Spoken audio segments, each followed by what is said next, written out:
everybody, it's Mrs. Offerberth. We're going to be using digital balances frequently when we are in lab this year. So it's really important that you understand how to use one properly. So let's talk about it. The balances you're going to be using are digital balances, and these are top-loading balances. And so they're going to read out to the mass, out to the hundredths place. So in front of you here, I've got one of our digital balances, and all of them are going to be similar, and I'll show you kind of how they look different, but are really the same thing as we go here. The first thing you're always going to need to do when you get ready to use a balance is you're going to tare it. So you'll either tare or zero it. What that means is that just resets the balance back so that the reading on the screen is 0.00. And so you're gonna weigh whatever you put on after this. We have 4 slightly different balances in our lab. And so I'll show you what all of these different balances look like so you can recognize where that tare or 0 button is. So on this balance, it says 0.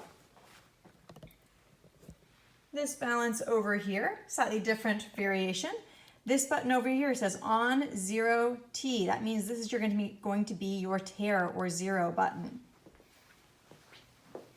This balance right here has a Z for 0. So this is where you're going to zero the balance. And our last balance that we have over here has a on or 0 button right over here that you would push, and that would be your 0 button. So you're always going to start by zeroing your balance. Once you've zeroed the balance, you have 2 options.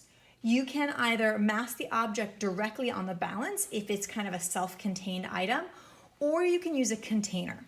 So I can take this piece of brass here and I can just put this on the balance.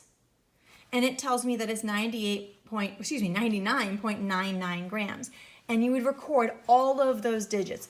Always record as much information as your equipment can give you. So in this case, you do record 99.98 grams. So if something, 99.99.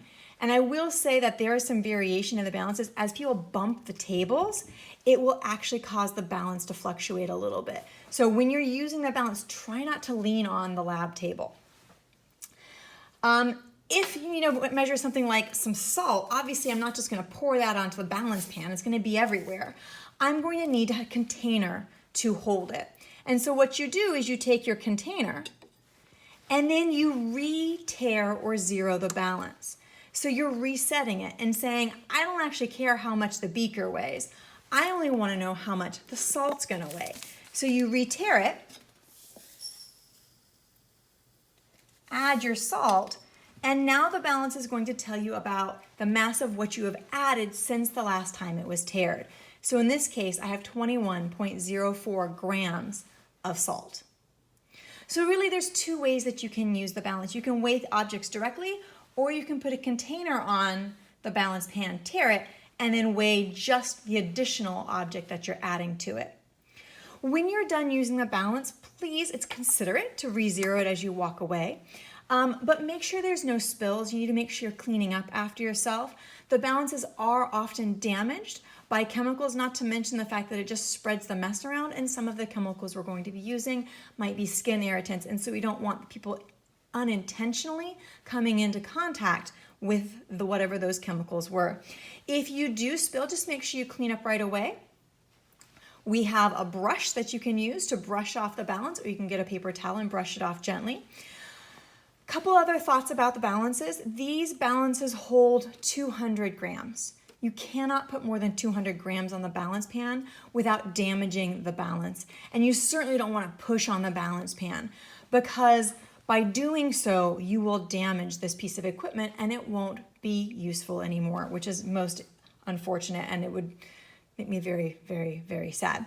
So use the balance for as it's intended. Write down all the digits that are showing up on the balance pan itself. Clean up after yourself when you're done. If you do all of that, these balances will make your life so much easier in lab, and they're going to be a tool that we use all the time.